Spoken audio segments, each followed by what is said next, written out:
નમસ્કાર વિદ્યાર્થી મિત્રો, આપણે ચોથા ચેપ્ટરની અંદર પ્રાથમિક માહિતી સદીશો વિશે મેળવી હતી. હવે આપણે એના વિશે એક્ઝામ્પલ જોઈએ તો સ્વાધ્યાયમાં 8મો દાખલો જે છે એની રકમ જુઓ. એમાં કીધું છે 3 છોકરીઓ 200 મીટર ત્રિજ્યાવાળી વર્તુળાકાર રિંગમાં બરફની સપાટી પર સ્કેટિંગ કરી રહી છે. તે સપાટીની કિનારી પર બિંદુ P થી સ્કેટિંગ શરૂ કરે છે તથા P ના વ્યાસાંત બિંદુ Q પર જુદા જુદા પથો પર થઈને આકૃતિમાં દર્શાવ્યા પ્રમાણે પહોંચે છે. દરેક છોકરીઓના સ્થાનાંતર સદિશનું માન કેટલું છે? કઈ છોકરી માટે તેનું માન તેની મૂળ સ્કેટિંગની પથ લંબાઈ જેટલું થશે? તો આપણને અહીંયા 2 કિંમતો ગણવાની કીધી છે અને આકૃતિ દર્શાવી છે.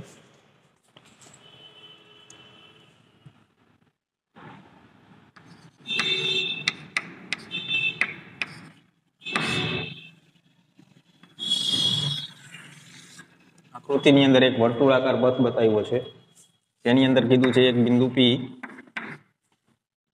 અને વ્યાસાંતે એક બિંદુ કીધું છે Q અને જુદા જુદા 3 માર્ગ બતાવ્યા છે. બરાબર, એક માર્ગ આ રીતે આમ બતાવ્યો છે,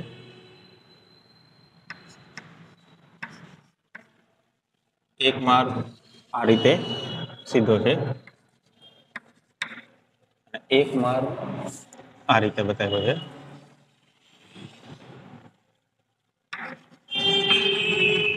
તો જુદા જુદા 3 માર્ગ બતાવ્યા છે. એક માર્ગ છે P થી A થી Q સુધી, એક માર્ગ છે P થી B થી Q સુધી અને એક માર્ગ છે P થી C થી Q સુધી આ રીતે. અને અહીંયા ત્રિજ્યા કીધી છે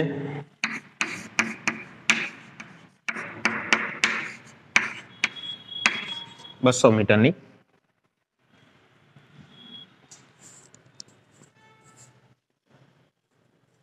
બરાબર, અને એવું કીધું છે દરેક છોકરીઓના સ્થાનાંતર સદિશનું માન કેટલું છે. તો સ્થાનાંતર ગણવાનું કીધું છે દરેક માટે. તો 3 પથ માટે જોઈએ આપણે તો પ્રારંભિક બિંદુ છે P, એટલે કે P થી ગતિ કરવાની શરૂઆત કરે છે અને આ રીતે છેલ્લે Q સુધી પહોંચે છે. દરેક માર્ગ માટે એ રીતે છે, પ્રારંભિક બિંદુ અને અંતિમ બિંદુ બંને સરખા છે. તો આપણે સ્થાનાંતર ગણીએ એમાં સ્થાનમાં ફેરફાર ગણવાનો હોય. બરાબર, તો સ્થાનમાં ફેરફાર ગણશો તો બધામાં સરખો જ મળશે, કેમ કે P થી Q સુધી જ જાય છે બધા. તો સ્થાનાંતર એટલે ડાયરેક્ટ અહીંયાથી આ અંતર થશે. બરાબર, તો એ કેના જેટલું થશે? તો કે ત્રિજ્યા જે છે એ 200 મીટર કીધી છે, તો એનાથી ડબલ એટલે કે વ્યાસ જેટલું થશે. તો 3 માર્ગ માટે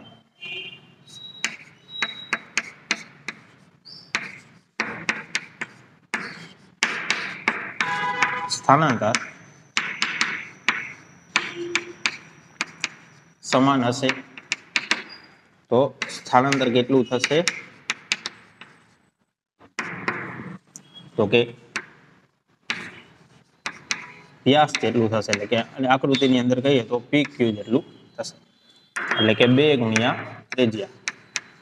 અને અહીંયા ત્રિજ્યાનું માપ આપણને આપ્યું છે 200 મીટર, એટલે કે ટોટલ 400 મીટર સ્થાનાંતર થશે. 3 માર્ગ માટે એવું બનશે. તો 3 માર્ગ માટે આપણને સ્થાનાંતરનું માન ગણવાનું કીધું છે અને એવું કીધું છે કઈ છોકરી માટે તેનું માન અને તેની મૂળ સ્કેટની પથ લંબાઈ જેટલું થશે. એટલે કે આ 3 માર્ગમાંથી કયા માર્ગ માટે, એટલે કે 3 છોકરીઓ અલગ અલગ માર્ગે ગતિ કરે છે, એમાંથી કઈ છોકરીનો માર્ગ એવો છે કે જેની પથ લંબાઈ અને સ્થાનાંતર બંને સમાન થશે. તો આપણે આકૃતિની અંદર જોઈ શકીએ છીએ કે P થી A તરફથી Q સુધી જતી હશે જે છોકરી, બરાબર, એનું અંતર પછી B થી Q સુધી જતી હશે અને C થી Q સુધી જતી હશે. ત્રણેયમાં સૌથી વધારે અંતર કપાતું હોય તો આ C માર્ગ વાળું આપણને દેખાય છે. એટલે કે C છોકરી જે છે એના દ્વારા પથ લંબાઈ સૌથી વધારે હશે, એનાથી ઓછું હશે એ છોકરી દ્વારા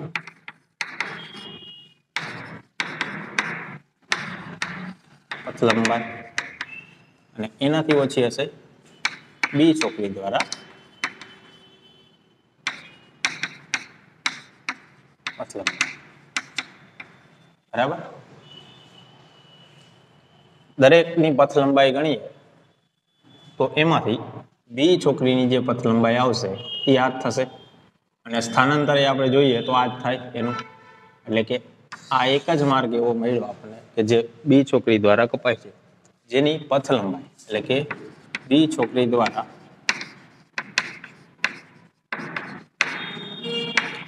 પથ લંબાઈ અને બી છોકરી દ્વારા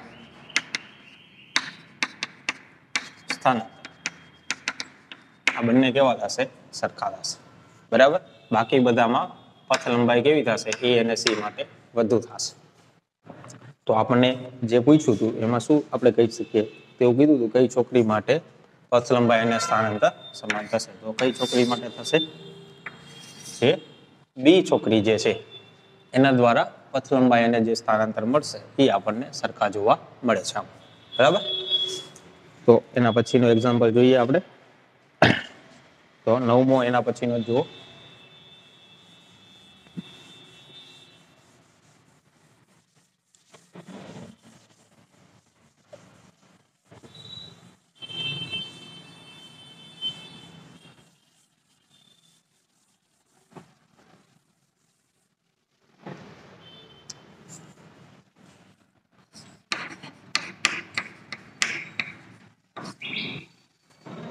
જેની અંદર કીધું છે કોઈ સાયકલ સવાર 1 કિલોમીટર ત્રિજ્યાવાળા એક વર્તુળાકાર બગીચાના કેન્દ્ર ઓ થી ગતિ શરૂ કરે છે તથા બગીચાના કિનારે પી સુધી પહોંચે છે.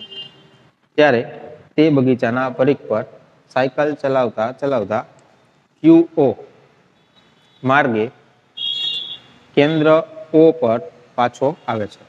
આકૃતિની અંદર દર્શાવ્યું છે.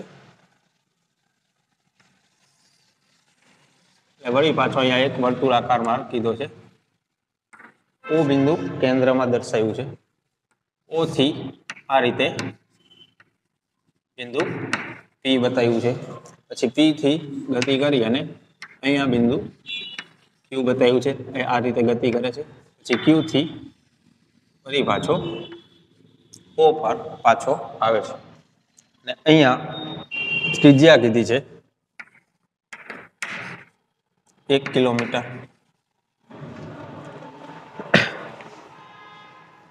બરાબર. પછી શું ગણવાનું કીધું છે જોઈએ. જો આ ચક્કર કાપવા માટે તેને 10 મિનિટ જેટલો સમય લાગતો હોય, એટલે અહીંયા આપણને સમય કીધો છે 10 મિનિટ. એટલે કે આ અંતર કાપવા માટે એને ટોટલ 10 મિનિટ જેટલો સમય લાગે છે. તો સાયકલ સવારનું ચોખ્ખું સ્થાનાંતર, સરેરાશ વેગ અને સરેરાશ ઝડપ કેટલી હશે? બરાબર. ગતિની શરૂઆત ક્યાંથી કરે છે? ઓ થી. તો ઓ થી શરૂઆત કરે છે, પી સુધી જાય છે પહેલા આ રીતે, પછી પી થી ક્યુ સુધી જાય છે, પછી ક્યુ થી ઓ સુધી આવે છે, એવું કીધું છે આપણને. બરાબર. તો સ્થાનાંતર કેટલું થાય?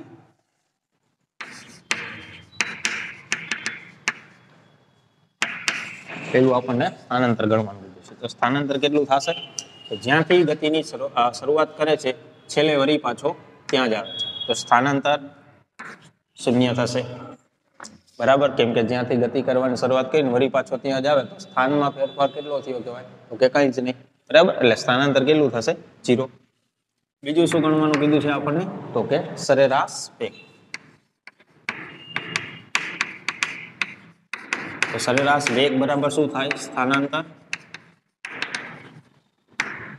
છેદમાં સમયગાળો. તો સ્થાનાંતર જ 0 છે તો વેગ એ કેટલો થશે? 0 થશે. ત્રીજું કીધું છે આપણને સરેરાશ ઝડપ. તો સરેરાશ ઝડપ એટલે પથ લંબાઈ છેદમાં સમયગાળો. તો પથ લંબાઈ કેટલી થઈ કહેવાય? તો જુઓ અહીંયાથી પહેલા તો P સુધી જશે એટલે કે આ અંતર કેટલું થશે? તો કે ત્રિજ્યા જેટલું. ત્રિજ્યા કેટલી છે? 1 કિલોમીટર. એટલે કે પહેલા તો આ અંતર 1 કિલોમીટર થશે. પછી P થી Q સુધી જશે. તો આ ચાપનું માપ કેટલું થાય? બરાબર. તો આમ જોઈએ તો બે રીતે આપણે ગણી શકીએ. ખૂણો 90 છે, ખૂણો બરાબર ચાપના છેદમાં ત્રિજ્યા. તો એ રીતે પણ આપણે ગણી શકીએ. અથવા તો વર્તુળનો પરિઘ જે છે એનો કેટલામો ભાગ થયો? આ ચાપ એટલે ચોથો ભાગ થયો. તો PQ ચાપની લંબાઈ બરાબર આખા વર્તુળનો પરિઘ કેટલો કહેવાય? તો કે 2πr છેદમાં. હવે આ કેટલો ભાગ થયો? તો કે ચોથો ભાગ થશે એટલે કે 4. એટલે ટોટલ કેટલું થયું કહેવાય? તો કે πr છેદમાં 2 આવું થશે. જો આપણે આવું લખ્યું હોત ખૂણો બરાબર ચાપના છેદમાં ત્રિજ્યા, તો ચાપ બરાબર શું થાય? ખૂણો ગુણ્યા ત્રિજ્યા. તો ખૂણો કેટલો થયો? તો કે 90. અને રેડિયનમાં કહીએ તો કેટલો કહેવાય? π/2. બરાબર. રેડિયન એટલે 90 ડિગ્રી ખૂણો છે. રેડિયનમાં ફેરવવું હોય કેટલા વડે ગુણવાનું? પાઈના છેદમાં 180 વડે. આ 90 અહીંયા કેન્સલ થશે તો અહીંયા કેટલું વધે? 2. તો કેટલું વધ્યું? π/2. બરાબર. તો 90 ડિગ્રીને રેડિયનમાં કેટલું કહેવાશે? π/2 ગુણ્યા ત્રિજ્યા તો કે આ. તો જો ચાપનું માપ કેટલું આવ્યું? PQ ચાપનું માપ πr ના છેદમાં 2. અથવા આ રીતે ગણશો તો એટલું જ આવશે. બરાબર.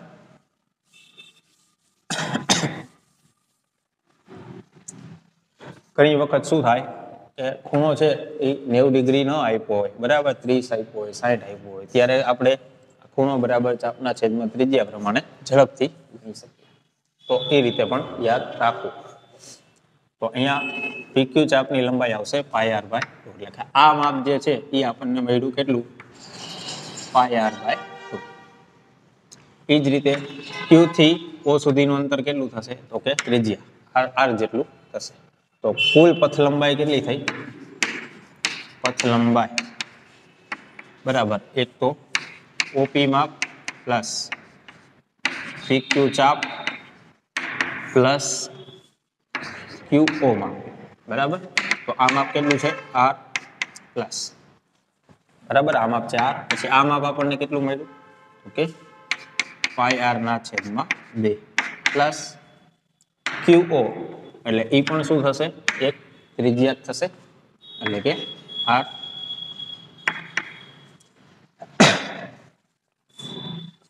હવે માપ મૂકી દઈએ તો કેટલું થાય? આનું માપ આપણને આપ્યું છે 1 કિલોમીટર. બરાબર. તો આ દરેક જગ્યાએ 1 કિલોમીટર આપણે લખી શકીએ. તો 1 અને આ 1 એટલે કેટલું થશે? એ 2 પ્લસ અહીંયા 1 મૂકશો એટલે π ના છેદમાં 2. તો આ રીતે થશે. લસા લઈએ તો અહીંયા 4 આવશે અને પાઈની કિંમત મૂકી દઈએ તો 3.14 એટલે કે 4 પ્લસ 3.14 છેદમાં 2 એટલે કે 7.14 છેદમાં 2 શું થશે?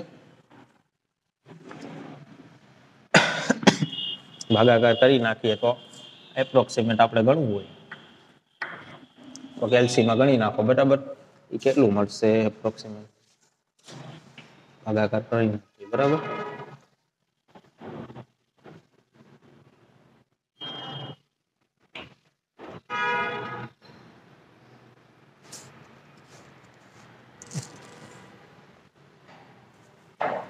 આમ નામ રેવા દઈએ, છેલ્લે મૂકી દઈએ આપણે. તો 7.14 ના છેદમાં 2 પથ લંબાઈ એટલી આવી. તો સરેરાશ ઝડપ બરાબર પથ લંબાઈના છેદમાં સમયગાળો. તો પથ લંબાઈ મળી 7.14 છેદમાં 2. અને આ માપ શેમાં રહેશે? કિલોમીટરમાં રહેશે. બરાબર. કિલોમીટરમાં છે એટલે છેદમાં સમય કેટલો કીધો? 10 મિનિટ. તો મિનિટમાં નહીં, આપણે કલાકમાં લેવું હોય તો આના ભાગ્યા કેટલું કરવું પડશે? 60 કરવું પડશે. તો 60 ઉપર જશે તો 60 અહીંયા ગુણાશે. છેદમાં કેટલું આવશે? અથવા તો અહીંયા કેન્સલ કરી દઈએ 2 એટલે કેટલું આવે? અહીંયા 30 30 ઉપર જશે એટલે 30 ગુણ્યા 7.14 છેદમાં 10 બરાબર. આ ગુણાકાર કરી અને 1 પોઈન્ટ કાપી લ્યો છેદમાં 10 છે એટલે એ લગભગ કિંમત આપણને મળશે 21.43 આટલા કિલોમીટર પ્રતિ. તો અહીંયા આપણને ટોટલ 3 કિંમત ગણવાની કીધી હતી. એક તો સ્થાનાંતર, તો જે જગ્યાએથી પદાર્થ ગતિ કરવાની શરૂઆત કરે અને વળી પાછો ત્યાં જ આવે તો સ્થાનાંતર કેટલું થાય? 0 થાય. અને સ્થાનાંતર 0 થાય તો સરેરાશ વેગે કેટલો થઈ જશે? 0 થઈ જશે. પણ સરેરાશ ઝડપ 0 થશે નહીં. સરેરાશ ઝડપ ગણવા માટે શું ગણવું પડશે? પથ લંબાઈ ગણવી પડશે. પથ લંબાઈ કેટલી થશે? તો કે પેલા આ માપ તો આપણને ખબર જ છે ત્રિજ્યા જેટલું. આ માપે આપણને ખબર છે ત્રિજ્યા જેટલું. તો આ ચાપ જે છે એ ગણવા માટે તો કે આખા પરિઘ જે છે એનો ચોથો ભાગ થશે, અથવા તો ખૂણો બરાબર ચાપના છેદમાં ત્રિજ્યા, એ રીતે પણ આપણે ગણી શકીએ. બરાબર. એટલે એ ત્રણેયનો સરવાળો કરી દઈશું એટલે આપણને પથ લંબાઈ મળી જશે. પથ લંબાઈ અહીંયા કિલોમીટરમાં આવશે અને સમય મિનિટમાં આપ્યો છે. 10 મિનિટમાં આ અંતર કાપે છે ટોટલ. તો 10 મિનિટ એટલે એને આપણે કલાકમાં લેવું હોય તો 10/60 એવું કરશો એટલે એ કલાકમાં આવશે. અને બાકીની ગણતરીઓ આપણે કરી દઈએ એટલે જે જવાબ આવશે એનો એકમ શું આવશે? તો કે કિલોમીટર પ્રતિ અવર. કેમ કે અંતર કિલોમીટરમાં તો સમય આપણે શેમાં લીધો? કલાકમાં લીધો હતો. તો આ રીતે આપણે ગણી શકીએ. બરાબર. અહીંયા ઘણી વખત શું થાય, 90 ડિગ્રીનો ખૂણો છે એની જગ્યાએ અલગ અલગ ખૂણો હોઈ શકે, 60 નો હોય, 30 નો હોય, અને આ જ વસ્તુઓ ગણવાની કીએ તો સેમ આ જ રીતે ગણવાની થશે. બરાબર. તો એના પછી જોઈએ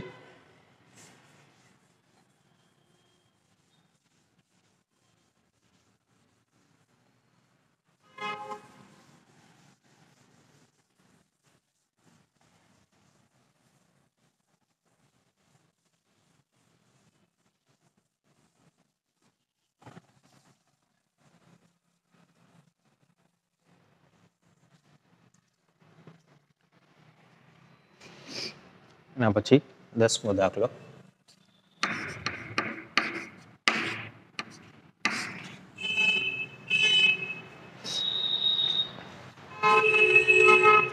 એક ખુલ્લા મેદાનમાં એક કાર ચાલક એવો રસ્તો પકડે છે કે જે દરેક 500 મીટરના અંતર બાદ તેની ડાબી બાજુ 60 ડિગ્રીના ખૂણે વળાંક લે છે.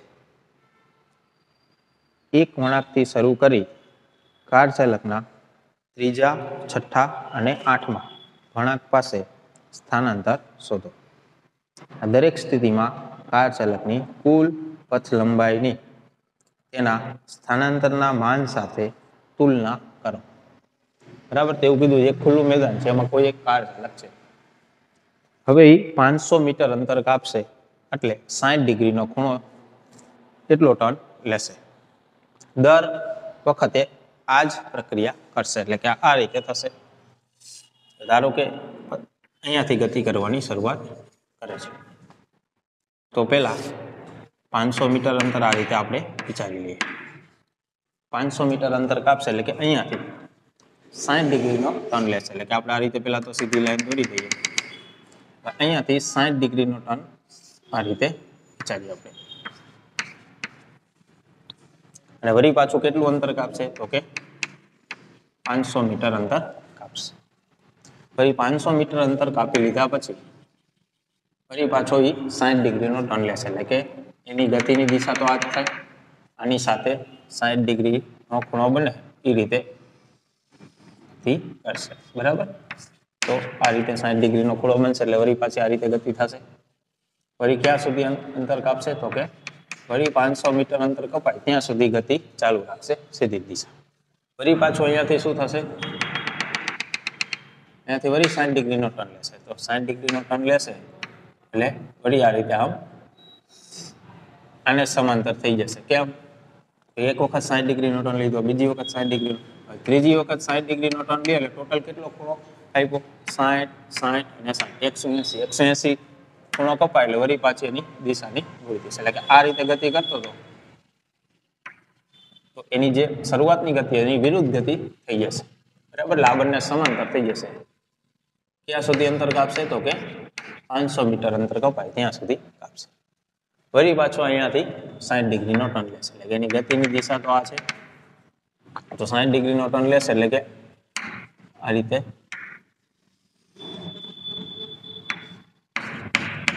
અને ક્યાં સુધી અંતર કાપશે તો કે 500 મીટર અંતર કપાય ત્યાં સુધી ગતિ કરશે વળી પાછો અહીંયાથી 60 ડિગ્રીનો ટર્ન લેશે એટલે જેની ગતિની મૂળ દિશા હતી આ મૂળ જે શરૂઆત કરી હતી ગતિ કરવાની ત્યાં વળી પાછો એ પહોંચી જશે તો એક વખત 60 ડિગ્રી બીજી વખત 60 ડિગ્રી ત્રીજી વખત 60 ડિગ્રી ચોથી વખત 60 ડિગ્રી પાંચમી વખત 60 ડિગ્રી અને છઠ્ઠી વખત 60 ડિગ્રીનો ખૂણો કાપશે એટલે વળી પાછી દિશા હિનાઈ આવશે કારણ કે 360 ડિગ્રી ખૂણો થઈ જાય એટલે કે આમ જોઈએ તેનો ગતિમાર્ગ જે છે એ કેવો થશે ષટકોણ બની જશે બરાબર તો આ રીતે એને ગતિમાર્ગ બનશે એટલે કે અહીંયાથી ગતિ કરવાની શરૂઆત કરે છે એટલે કે પહેલો ટર્ન અહીંયા લેશે બીજો ટર્ન અહીંયા લેશે ત્રીજો અહીંયા ચોથો અહીંયા લેશે પાંચમો અહીંયા અને આ છઠ્ઠો ફરી પાછો અહીંયા આવશે એટલે સાતમો ટર્ન લેશે ફરી પાછો અહીંયા આવશે એટલે આઠમો ટર્ન લેશે ફરી પાછો અહીંયા આવશે એટલે નવમો ટર્ન લેશે આ રીતે ગતિ એની ચાલુ રહેશે દર 500 મીટરે 60 ડિગ્રીનો ટર્ન લેશે આવું આપણને રકમની અંદર કીધું છે પછી ગણવાનું આપણને શું કીધું છે એક વળાંકથી શરૂ કરી કાર ચાલકના ત્રીજા છઠ્ઠા અને આઠમા વળાંક પાસે સ્થાનાંતર શોધો ત્રીજા છઠ્ઠા અને આઠમા તો ત્રીજો વળાંક ક્યાં છે પહેલા તો એ જોઈએ તો કે આ જગ્યા થશે તો પહેલા અહીંયા ગણીએ સ્થાનાંતર તો સ્થાનાંતર એટલે આ પ્રારંભિક બિંદુ થયું આ અંતિમ એટલે કે આપણે આ અંતર ગણવાનું થશે આ રીતે બરાબર તો એ અંતર કેટલું થશે તો કે આ મધ્ય બિંદુ થશે હવે નિયમિત ષટકોણ હોય તો એની અંદર આપણે આ રીતે ભાગ પાડી દઈએ તો 6 ત્રિકોણ બનશે આ રીતે આ 6 ત્રિકોણ જે છે સમબાજુ ત્રિકોણ બનશે એવું કેમ કારણ કે આ 6 ખૂણા આ રીતે સરખા કપાણા બરાબર તો 360 ને 6 વડે આપણે ભાગીએ તો આ દરેક 60 ના ખૂણા બનશે અને અહીંયા તો આ 60 ના ખૂણા છે જ આ રીતે જો આ 60 નો ખૂણો હશે અને ષટકોણની અંદર આ આખો જે ખૂણો છે એ 120 નો થવો જોઈએ કેમ કે આ 60 નો ખૂણો હોય તો ટોટલ આ રીતે 180 થવો જોઈએ બરાબર એટલે કે આવી રીતે છે આમ આ ખૂણો કેટલો છે 60 નો તો આ આખો કેટલો ખૂણો થવો જોઈએ 120 નો થવો જોઈએ તો જ 180 થશે હવે એમાંથી વચ્ચેથી આ રીતે આમ ભાગ પડે છે એટલે કે આ બાજુ 60 અને આ બાજુ 60 આ એનો દ્વિભાજક થયો આ ખૂણો તો આ બંને 60 ના થશે એટલે કે આ જે ખૂણા છે એ 60 ના થશે જો આ ખૂણા 60 ના થશે તો અહીંયા આ 60 આ 60 તો આ ફરજિયાત 60 નો થશે બરાબર આ રીતે વિચારીએ તો બધા ત્રિકોણ જે છે આ બધા સમબાજુ ત્રિકોણ બનશે અને સમબાજુ ત્રિકોણ બને તો બાજુઓનું માપ જે છે એ એક સરખું હોય બરાબર તો જોઈએ અહીંયા આ 500 મીટર છે બરાબર તો આ કેટલું થશે 500 મીટર થશે અને આ કેટલું થશે 500 મીટર થશે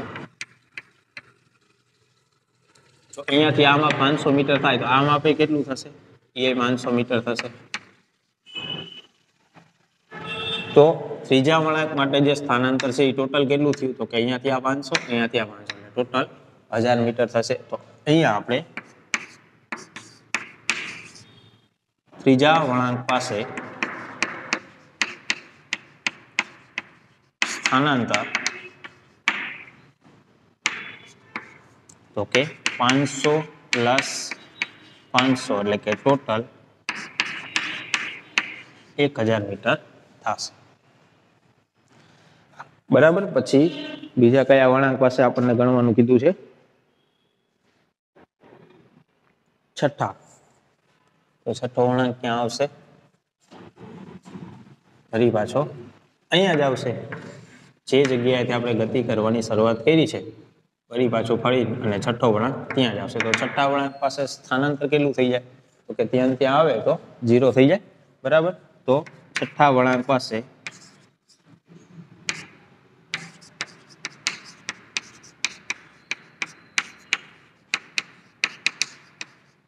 स्थानांतर थशे 0।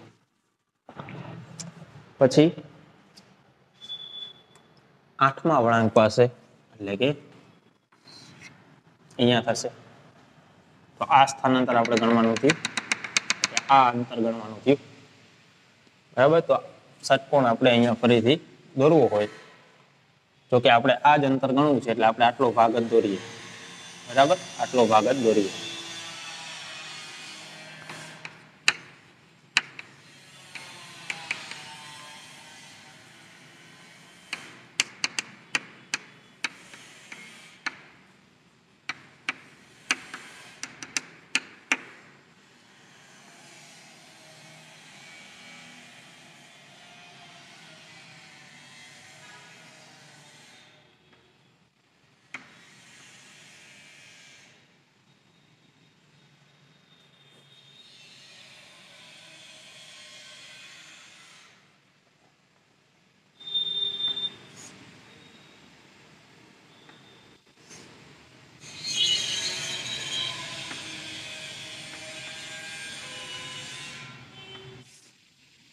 આ રીતે છે એટલે આપણે આ પોઈન્ટ જે છે એ અને આ પોઈન્ટ આપણે અહીંયા નામ આપી દઈએ A B C। બરાબર। આ રીતે નામ આપી દઈએ। આપણે આ અંતર ગણવાનું છે। આપણને જે માપ ખબર છે એ દર્શાવી દઈએ। આ 500 મીટર છે, આ પણ 500 મીટર છે। અહીંયા આ રીતે મધ્ય બિંદુ બનશે। આ જે ખૂણા છે આ 60 નો છે, આ ખૂણો છે એ 60 નો છે। આપણે અહીંયા બે ત્રણ રીતે એ માપ ગણી શકશું। બરાબર।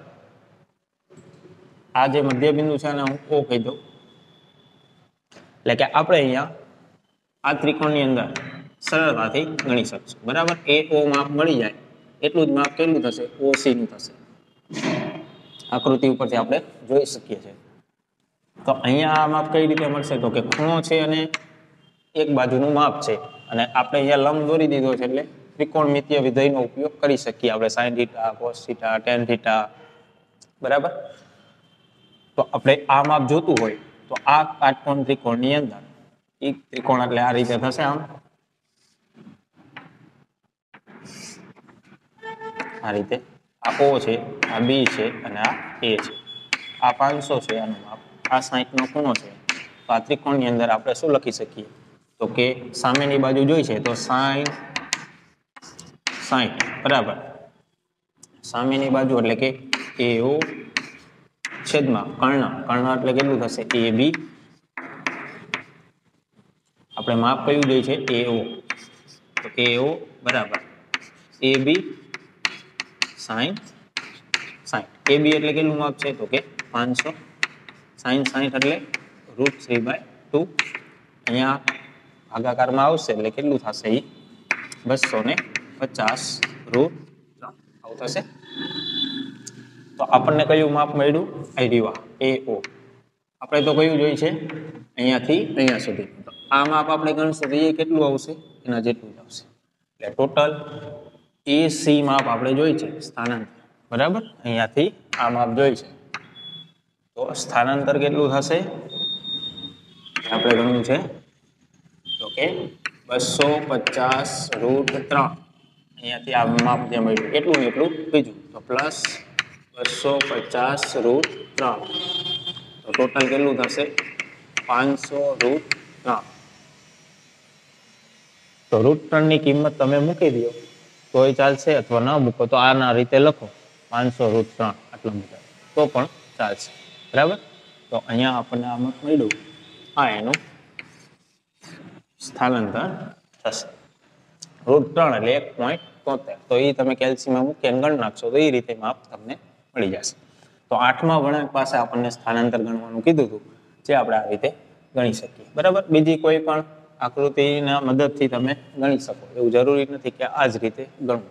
ગમે તે રીતે આપણે આ માપ મેળવી શકીએ. બીજી ઘણી બધી રીતો છે, બરાબર. આ રીતે અહીંયા લંબ દોરી દો, આ માપ ગણી લ્યો, પછી ખૂણો ખબર છે આ, એટલે કે આ માપ મળી જાય, એ રીતે ગણો તોય ચાલે.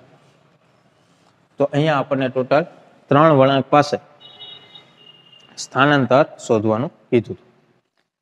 અને એવું કીધું છે આ દરેક સ્થિતિમાં કાર ચાલકની કુલ પથ લંબાઈની તેના સ્થાનાંતરના માન સાથે તુલના કરો.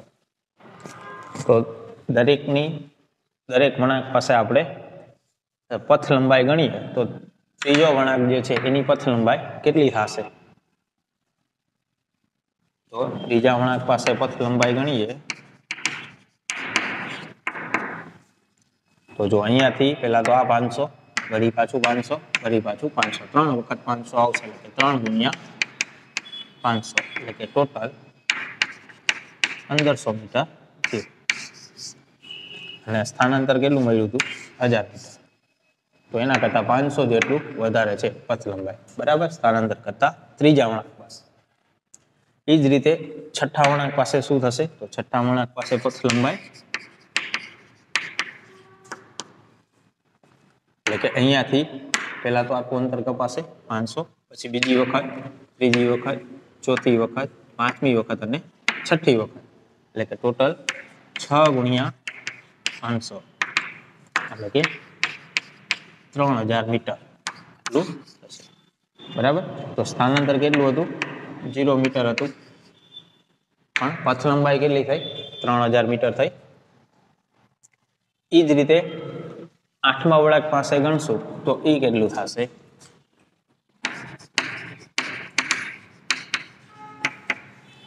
તો એમાં 8 વખત 500 મીટર અંતર કપાશે, તો કે 8 ગુણ્યા 500, એટલે કે 4000 મીટર, બરાબર. તો સ્થાનાંતર કરતા પથ લંબાઈ હંમેશા વધારે જ આવશે, અથવા તો એના જેટલી આવશે, બેમાંથી એક થશે. કેમ કે પથ લંબાઈમાં શું થાય? બધું અંતર ગણતું જ જવાનું થાય, બરાબર. પથ લંબાઈ હંમેશા સ્થાનાંતર જેટલી અથવા એના કરતા વધુ હોય એવું આપણે સમજ્યા હતા. તો આ રીતે આપણે દરેક વળાંક પાસે સ્થાનાંતર અને પથ લંબાઈની સરખામણી કરી જઈએ, બરાબર. તો એ આપણને ગણવાનું આમાં કીધું હતું. એના પછી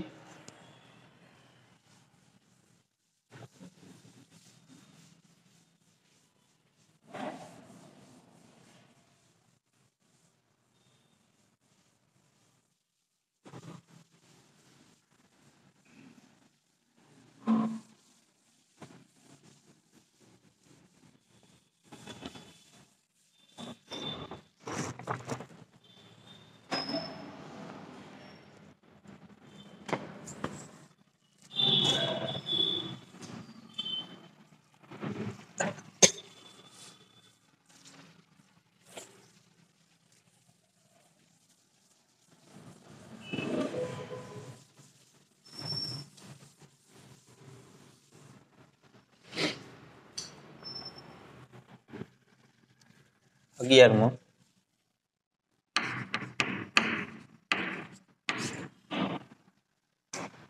જેમાં કીધું છે એક મુસાફર એક નવા શહેરના સ્ટેશન પર ઉતરીને ટેક્સી કરે છે.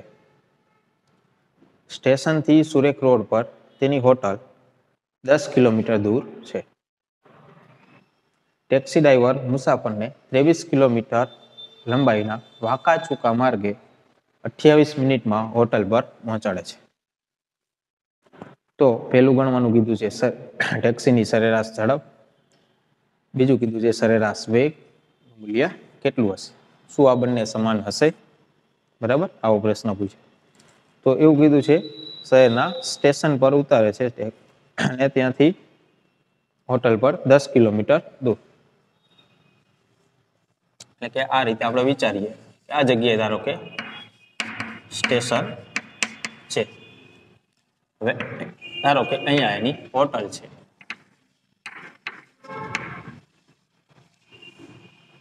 હવે 10 કિલોમીટર દૂર આ રીતે એની હોટલ છે એવું કીધું, બરાબર? અહીંયાથી આ રીતે 10 કિલોમીટર, પરંતુ ટેક્સી ડ્રાઈવર જે છે એ મુસાફરને આ રીતે વાંકા ચૂકા માર્ગે હોટલ પર પહોંચાડે છે 23 કિલોમીટર અંતર કાપીને, અને આ માટે એ સમય લે છે 28 મિનિટ જેટલો. તો ટેક્સીની સરેરાશ ઝડપ અને વેગ, તો સરેરાશ ઝડપ કેટલી થાય?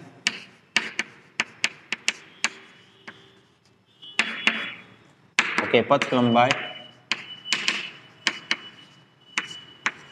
છેદમાં સમય.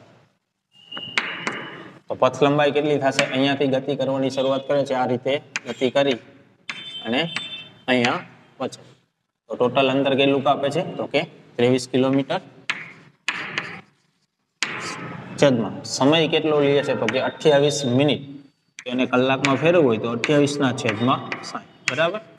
આ રીતે ફેરવી શકીએ.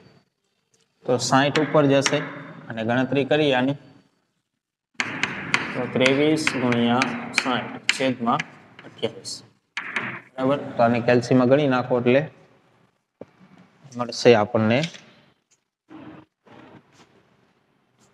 49.3 એટલા કિલોમીટર પ્રતિ, બરાબર? આ સરેરાશ ઝડપ થશે. અને બીજું કીધું છે સરેરાશ વેગ.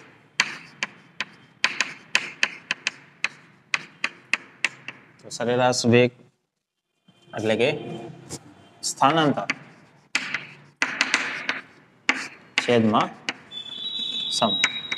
તો સ્થાનાંતર કેટલું થયું કહેવાય? તો કે સ્ટેશન થી હોટલનું આ રીતે સીધું અંતર જે છે એ કેટલું છે? 10 કિલોમીટર. તો સ્થાનાંતર તો 10 કિલોમીટરનું જ થયું કહેવાય, ભલે એને અંતર 23 કિલોમીટર આપ્યું કહેવાય, બરાબર? તો 10 કિલોમીટર છેદમાં સમય કેટલો લે છે? તો કે 28 મિનિટ. તો 28 ના છેદમાં 60 એટલા કલાક. આપણે કિલોમીટર પ્રતિ કલાકમાં વેગ મેળવીએ તો 10 ગુણ્યા 60 છેદમાં 28, બરાબર? તો આને કેલ્સીમાં ગણી નાખો એટલે કેટલું મળશે? 21.43 આટલા કિલોમીટર પ્રતિ કલાક, બરાબર? આ રીતે મળશે. તો અહીંયા આપણને સરેરાશ ઝડપ અને સરેરાશ વેગ ગણવાની કીધી હતી, તો બંને કિંમતો આપણને આ રીતે મળે છે. તો પથ લંબાઈ છે એ સ્થાનાંતર કરતા વધુ છે એટલે સરેરાશ ઝડપ વધુ મળશે, સરેરાશ વેગ ઓછો મળશે. તો અહીંયા આપણને એ સરખામણી કરવાની કીધી છે. શું આ બંને સમાન હશે? કે નહીં, સમાન નહીં હોય. સમાન ક્યારે બનશે? તો કે પથ લંબાઈ અને સ્થાનાંતર બંને સરખા હશે તો.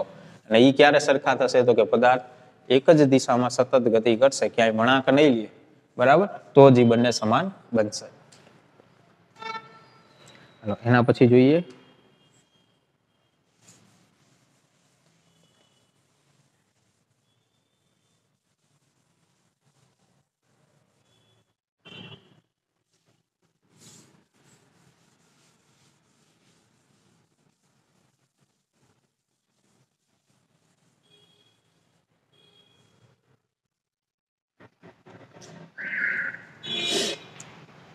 પચીસમો દાખલો જુઓ.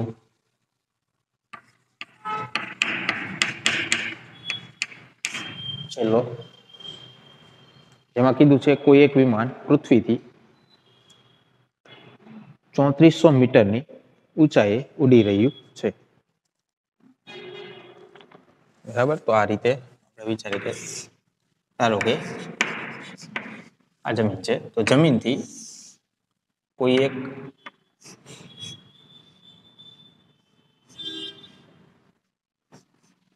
બરાબર વિમાન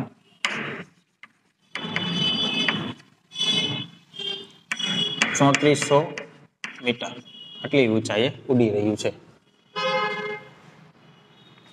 તો પૃથ્વી પરના કોઈ અવલોકન બિંદુ પાસે વિમાન 10 સેકન્ડમાં કાપેલ અંતર 30 ડિગ્રીનો કોણ બનાવતું હોય, બરાબર, પૃથ્વી પર કોઈ અવલોકન બિંદુ પાસે, તો ધારો કે કોઈ એક અવલોકન બિંદુ આપણે નક્કી કરી લઈએ એ રીવા બિંદુ છે, આ અવલોકન બિંદુ છે.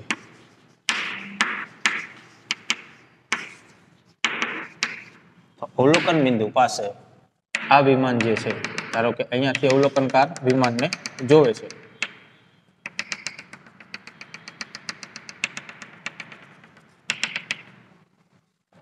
તો આ રીતે એને વિમાનને જોવે છે અહીંયા ત્યારે, બરાબર. તો 10 સેકન્ડ થશે એટલે વિમાન આગળ નીકળી જશે આ રીતે. ધારો કે હું એમ કહું અહીંયા પહોંચે છે વિમાન,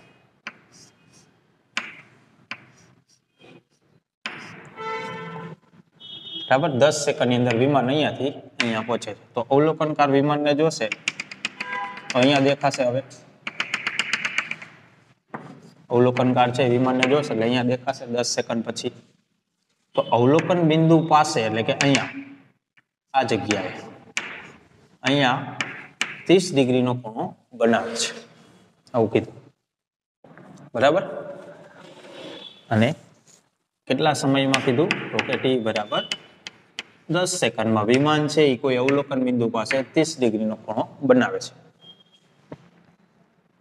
તો વિમાનની ઝડપ કેટલી હશે? તો આપણે વિમાનની ઝડપ ગણવી હશે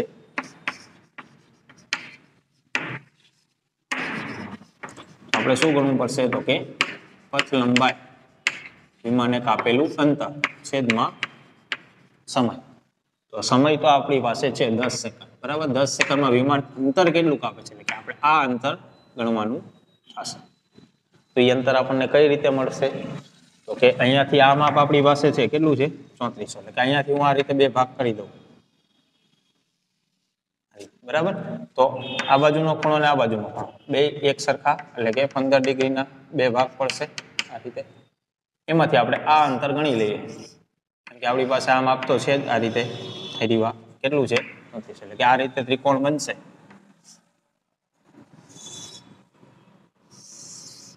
એમાંથી આ ખૂણો છે 15 ડિગ્રી અને આ માપ છે 3400 મીટર. આપણને આ માપ મળી જાય, બરાબર, જેને હું કહી દઉં x. એટલે કે આ માપ x હોય તો આ માપ કેટલું થશે? એ x થશે. એટલે કે આપણે ટોટલ અંતર જે ગણવું છે એ કેટલું થશે? 2x થશે, બરાબર. તો આ માપ જે છે એ 3400 છે, આ 15 ડિગ્રીનો ખૂણો છે તો x મળી જશે, બરાબર. તો અહીંયા આપણે કયું સૂત્ર લગાવશું તો x મળશે. તો કે આ કાટખૂણો ત્રિકોણનો આ કાટખૂણો થશે. તો આપણી પાસે પાસેની બાજુ અને સામેની બાજુ છે એટલે આપણે tan વિધેયનો ઉપયોગ કરીએ. તો tan 15 ડિગ્રી બરાબર સામેની બાજુ એટલે કે x છેદમાં પાસેની બાજુ એટલે કે 3400 મીટર. તો x બરાબર શું થશે? તો કે 3400 ગુણ્યા tan 15, બરાબર. tan 15 નું માપ જે છે એ આપણને ટેક્સ્ટ બુકની પાછળ જે એનું ટેબલ આપેલું છે એમાં તમે જોઈ શકો. તેના ટેબલની અંદર જોઈ લેવાનું, tan ના ટેબલની અંદર tan 15 નું માપ કેટલું થશે? તો tan 15 નું માપ આપણને મળશે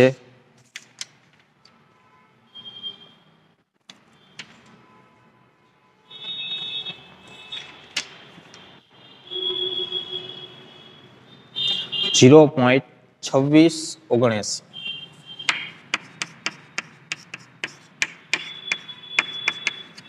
બરાબર. tan 15 નું માપ આટલું મળશે. તો આ બંનેનો ગુણાકાર કરી નાખો હવે કેલ્સીની અંદર એટલે એ આવશે 910.2686 આટલા મીટર. એટલે કે આ માપ આપણને મળી ગયું અહીંયાથી. તો આ અંતર એટલે કે ડબલ થશે, બરાબર. તો પથ લંબાઈ કેટલી થશે? પથ લંબાઈ તો કે 2x જેટલી થશે, બરાબર. અહીંયાથી આ x અહીંયાથી આ x તો 2x એટલે કે 2 ગુણ્યા x નું માપ આપણને કેટલું મળ્યું? 910.86, બરાબર. અને કેલ્સીમાં ગણ નાખો એટલે કેટલું આવશે? એ